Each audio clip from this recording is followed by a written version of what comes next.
ஐயனார் துணையில அடுத்து என்ன நடக்க போகுதுன்னு வாங்க பார்க்கலாம். சேரன்ட்ட சொல்றாரு நடேசன், நான் திருவண்ணாமலை வரையும் என் நண்பனை பார்க்க போறேன். அப்படியே நிலாவையும் பார்த்துட்டு வந்துடுறேன் அப்படின்னு சொல்லவும், சேரன் சொல்றாரு, எதுக்குப்பா இங்கெல்லாம் அனாவசியமா போய்க்கிட்டு? அதெல்லாம் வேணாப்பா அப்படின்னு சொல்லவும், இல்லடா நான் போய் நிலாவை மட்டும் பார்த்துட்டு வரேன். அந்த பொண்ணு இந்த வீட்டில் இருந்துட்டு வீட்டை விட்டு போனதும் வீடே வெறிச்சோடி கிடக்கு.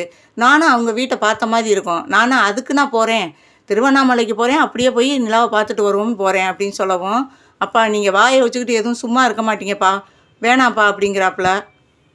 இப்போ பாண்டியன் இருந்துக்கிட்டு, இங்கே பாருங்கள், நீங்கள் அங்கெல்லாம் போக வேணாம், பேசாமல் இருங்க.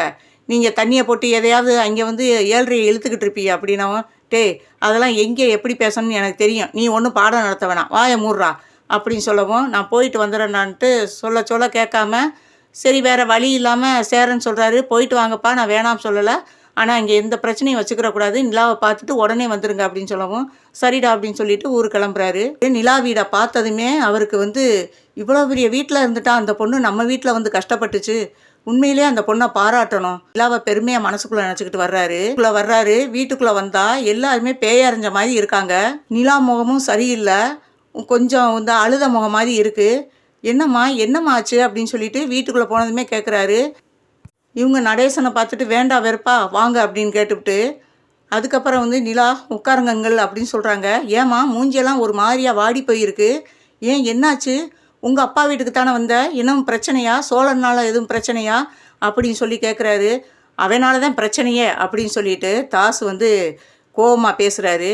என்னப்பா சொல்கிற அப்படின்னு சொல்லவும், ஆமாங்க உங்கள் பையனை நம்பி ஒரு பொறுப்பை கொடுத்தோம், அவன் இதுவரையிலும் வீட்டுக்கே வரல அப்படின்னு சொல்லவும், என்ன எனக்கு ஒன்றுமே புரியலையே அப்படின்னு சொல்லவும், இப்போ மனோகர் சொல்கிறாரு, இங்கே பாருங்கள் உங்கள் பையன்கிட்ட நாங்கள் இந்த வீட்டு மாப்பிள்ளையாக நினச்சி தான் ஒரு பொறுப்பை கொடுத்து அனுப்பினோம், இன்ன வரையும் வீடு சேரலை, நாங்கள் கொடுத்ததோ பெரிய அமௌண்ட்டு, அவன் எங்கே கொண்டு போனேன்னு தெரியலை அப்படின்னு சொல்லவும், என்னம்மா நிலா என்ன நடக்குது இங்கே, என்ன சொல்கிறாரு உங்கள் அப்பா அப்படின்னு சொல்லவும், ஆமாங்கள் இந்த மாதிரி ஒரு அமௌண்ட்டு கொடுத்துட்டு வர சொன்னாங்க, இதுவரையிலையும் அவர் வீட்டுக்கு வரல அப்படின்னு சொல்லவும், என்னம்மா சொல்கிற அப்படின்னு சொல்லவும், ஆமாம் அதை பற்றி தான் இங்கே டிஸ்கஷன் நடந்துக்கிட்டு இருக்கு, எல்லோரும் பதட்டமாக அவர் எடுத்துக்கிட்டு ஓடிட்டாரோன்ட்டு இவங்க எல்லாரும் சொல்கிறாங்க, ஆனால் எனக்கு சோழன் மேலே நம்பிக்கை இருக்குது, அப்படியெல்லாம் பண்ண மாட்டாருன்னு நான் சொல்லிக்கிட்டு இருக்கேன், அதான் வீட்டில் ஒரே பிரச்சனையாக இருக்குது அப்படின்னு சொல்லவும், நீ சொன்னதாம்மா உண்மை, என் பையன் எப்பயுமே அந்த மாதிரி தப்பை பண்ணவே மாட்டேன் அப்படின்னவும், யோ என்னையா தப்பு பண்ண மாட்டேங்கிற, அப்போ எங்கே அவன் மையன் இந்நேரம் வந்திருக்கணுமையா, காலையில் போனவன் இன்னும் வரல அப்படின்னு சொல்லிட்டு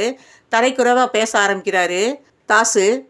அப்போ நிலா சொல்கிறாங்க, அண்ணா கொஞ்சம் வாயை அடக்கி பேசு, என்னதான் இருந்தாலும் அவர் பெரிய மனுஷன், அவருக்கு மரியாதை கொடு அப்படின்னு சொல்லவும், என்ன நடந்ததுன்னு தெரியாமல் அவர் என்ன வாயா போயான்னு எனக்கு முன்னாடியே பேசுகிற அப்படின்னு சொல்லி இவங்க சண்டைக்கு போகிறாங்க.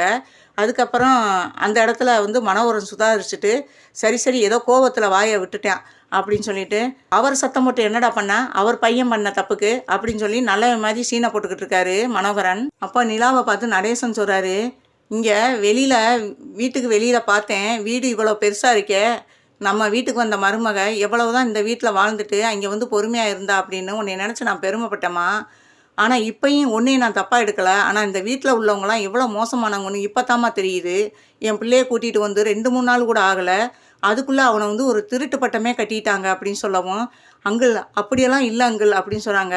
அப்போ வேறு எப்படிம்மா நினைக்க சொல்கிற, இதுக்கு பேர் என்ன, இவங்க திட்டம் போட்டு தாம்மா அவன்கிட்ட எதையோ கொடுத்து என்னமோ பண்ணியிருக்காங்க அப்படின்னும், இருக்காது அங்கிள் அப்படின்னு இவங்க சொல்கிறாங்க. நடேசன் சொல்கிறாரு, என் பிள்ளைய தப்பாக பேசிட்டீங்கல்ல, அதனால என் பிள்ளை இப்போ எங்கே இருக்கான்னு நான் கண்டுபிடிச்சி கூட்டிகிட்டு வரேன் அப்படின்னு சொல்லிட்டு, எங்கேம்மா எந்த அட்ரஸுக்கு போனாப்புல அப்படின்னு கேட்குறாப்புல நிலாவை பார்த்து. அப்போ நிலா சொல்கிறாங்க, வாமா நீங்கள் என் கூட, உங்கள் வீட்டில் கார் இருக்குல்ல, எடுத்துக்கிட்டு போய் அவனை தேடி பிடிச்சி கூட்டிகிட்டு வருவான் அப்படின்னு சொல்லவும், ஏதாவது சிக்கலில் கூட அவன் மாட்டியிருக்கலாம்ல அப்படின்னு சொல்கிறாரு. உன் பையன் ஃபோன் பண்ணி சொல்லியிருக்கணும் அப்படின்னு மறுபடியும் தாசு எகிர்றாரு. சரி இன்னும் கொஞ்சம் நேரத்தில் தேடி பார்த்தா என்ன உண்மைன்னு தெரிஞ்சிடும் அப்படின்னு சொல்லிட்டு நிலாவை கூட்டிக்கிட்டு அவர் கார் எடுத்துக்கிட்டு கிளம்புறாரு. அப்போ மனோகரனும் தாசும் சொல்கிறாரு, போடா போ, நீ எங்கே என்னாலும் உன் மகனை கண்டுபிடிக்க முடியாது அப்படின்னு இவங்க மனசுக்குள்ளே நினச்சிக்கிட்டு சந்தோஷப்பட்டுக்கிட்டு இருக்காங்க. கார் எடுத்துக்கிட்டு நிலாவும் நடேசனும் காரில் வந்துக்கிட்டு இருக்காங்க. அந்த நேரம் பார்த்து ஒரு புது நம்பர்லேருந்து கால் வருது நிலாவுக்கு. நிலா எடுத்து பார்க்குறாங்க, இது என்ன புது நம்பராக இருக்கே அப்படின்னு சொல்லிட்டு, சரி எதுக்கும் அட்டன் பண்ணுவோம் அப்படின்னு சொல்லிட்டு ஹலோ அப்படிங்கிறாப்புல. சோழன் தான் இங்கேருந்து பேசுகிறாரு. சோழன் நீங்களா அப்படின்னவும், ஆமாங்க நான் தான் பேசுகிறேன், நான் உங்கள்கிட்ட ஒரு உண்மையை சொல்லணும், இப்போ நான் போலீஸ் ஸ்டேஷனில் இருக்கேன் அப்படின்னு சொல்லவும், என்ன சொல்கிறீங்க சோழன் அப்படின்னு சொல்லி கேட்குறாங்க. ஆமாங்க. இந்த மாதிரி வந்து உங்க அப்பா வந்து ஒரு பெரிய அமௌண்ட்ட குடுத்து விட்டார்ல. அவரு நல்ல மனசோட எல்லாம் குடுத்து விடல. என்னைய மாட்டி விடுறதுக்காக தான் அவரு வேணும்னு தான் இந்த பிளான்லாம் பண்ணியிருக்காரு. அடியாள்கள வச்சு இந்த பணத்த வந்து எடுத்துட்டு போற மாரி அவங்க பண்ணியிருக்காங்க. நான் எல்லாத்தையும் அடிச்சு தவசம் பண்ணிட்டேன். பணத்த எடுத்துட்டு ஓட பார்த்தாங்க. நான் வந்து பணத்தையும் காப்பாத்திட்டேன். ஆனா ஆளுகள புடிக்க முடியல. தப்பிச்சு ஓடி போயிட்டாங்க. அதோட என் செல்லையும் தூக்கிட்டு போயிட்டாங்க. ரவுடி செல்லு வந்து கீழ விழுந்துருச்சு. அதனால அந்த செல்ல எடுத்து பார்த்துட்டு தான் நான் போலீஸ் ஸ்டேஷனுக்கு நேரா வந்துட்டேன். வந்து பார்த்ததுல உங்க அப்பாவும் தாசுடைய நம்பரும் அதில இருக்கு. இவங்க ஏதோ வந்து இவங்களுக்கும் அந்த ரவுடிகளுக்கும் ஏதோ ஒரு சம்மந்தம் இருக்கு அப்படின்னு சொல்லவும், "என்ன சொல்றீங்க சொல்லுன்னு என்னால நம்பவே முடியல" அப்படின்னு சொல்லவும், பக்கத்துல இருந்த நடேசன் சொல்றாரு, "பாத்தியாம்மா, உன் அப்பனும் உன் அண்ணனும் செஞ்ச வேலைக்கு என் பையன வந்து கெட்டவன் மாரி உன்கிட்ட சொன்னோம்னா தான் நீ அவன வெறுப்ப. உன்னையும் அவனையும் பிரிக்கணும்னு நெனச்சு தான் இந்த திட்டம் போட்டிருக்காய்ங்க. ஏற்கனவே பாண்டியன் சொன்னான். அங்கே எல்லா விவரத்தையும்" அப்படின்னு சொல்லவும், "என்னங்கள் சொல்றீங்க? என்னால நம்பவே முடியல" அப்படின்ட்டு நிலா சொல்றாங்க.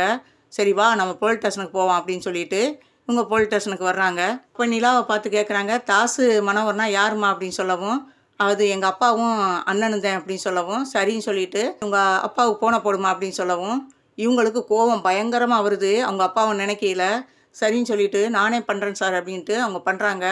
"நீங்க ஒரு நிமிஷம் போலீஸ் ஸ்டேஷனுக்கு வாங்க வாங்க" அப்படின்னு சொல்றாங்க. "என்னம்மா நீ எங்கே இருக்க? போலீஸ் ஸ்டேஷன்லயா இருக்க?" அப்படின்னு மனோகர் கேட்குறாரு. "ஆமாப்பா நான் போலீஸ் ஸ்டேஷன்ல தான் இருக்கேன். நீங்க ஒரு நிமிஷம் இங்க வாங்க" அப்படின்னு சொல்லவும், "என்ன விஷயம்?" "நீங்க இங்க வாங்கப்பா மத்தத பேசிக்கிருவோம்" அப்படின்னு சொல்லவும், சரின்னு சொல்லிட்டு 2 பேரும் தாசும், மனோகரனும் போலீஸ் ஸ்டேஷனுக்கு வர்றாங்க. மனோகரனும் தாசும் செஞ்ச தப்பு எல்லாத்தையுமே புட்டு புட்டு போலீஸ்காரங்க வைக்கிறாங்க. வைக்கவுமே வேற வழி இல்லாம மாட்டிக்கிட்டாங்க. உண்மை தெரிஞ்சிருச்சு. இவங்க தான் இந்த தப்ப பண்ணுனம்ட்டு. நிலா வந்து போலீஸ பார்த்து சொல்றாங்க, "எதுவும் எஃப்ஐஆர்லாம் போட வேணாம். இது எங்க குடும்ப பிரச்சனை. நாங்க வீட்ல போய் பார்த்துக்குறோம்" அப்படின்னு சொல்லிட்டு வீட்டுக்கு எல்லாரும் வர்றாங்க. வந்ததும் நிலா சொல்றாங்க, "இவ்வளோ மோசமா இருப்பீங்கன்னு நாங்க கொஞ்சம் கூட நெனச்சு பார்க்கலப்பா. நீங்க விழுந்து விழுந்து கவனிக்கிறத பார்க்கையிலே எனக்கு சந்தேகம் வந்துச்சு. ஆனா சோழன் மேல இவ்வளோ பெரிய பழிய போடுவீங்கன்னு சத்தியமா நெனைக்கலப்பா. இப்படி தெரிஞ்சிருந்தா உங்க கூட நான் வந்திருக்கவே மாட்டேன். இவ்வளோ பெரிய பழிய போட்டுப்புட்டு நல்லவன் மாரி இங்க எனக்கு முன்னாடி அவ்வளோ சீன போடுறீங்க. நல்ல வேளை இப்ப மாமா வந்ததுனால தப்பிச்சுச்சு" அப்படின்னு சொல்லிட்டு, "அங்கிள் இனிமே இந்த வீட்ல நம்ம ஒரு நிமிஷம் கூட இருக்கக்கூடாது" அப்படின்னு சொல்றாங்க. "நானும் அதத்தாம்மா சொல்லணும்னு எதிர்பார்த்தேன். இப்ப வந்து திருட்டு பட்டம் போட்டவங்க நாளைக்கு என் பிள்ளைய கொலை கூட பண்ண தயங்க மாட்டாங்க" அப்படின்னு சொல்லிட்டு அந்த பண பேக்க வந்து எடுத்து வந்து, "இந்தாங்க உங்க பணமும் நீங்களும்" அப்படின்னு சொல்லிட்டு பண பேக்க கொண்டு போய் அவங்க கையில குடுத்துட்டு, "சம்மந்தியா இருக்க போய் தப்பிச்சீங்க. அதுவும் நிலா முகத்துக்காக உங்கள விட்டுட்டு போறோம். இல்லைன்னா உங்கள எஃப்ஐஆர் போட்டு உள்ள தள்ளிட்டு போயிருப்போம்" அப்படின்னு சொல்லிட்டு, "வாம்மா போகலாம்" அப்படின்னு சொல்லிட்டு சோழனும், நிலா, நடேசன் 3 பேரும் வீட்ட விட்டு வெளிய போறாங்க.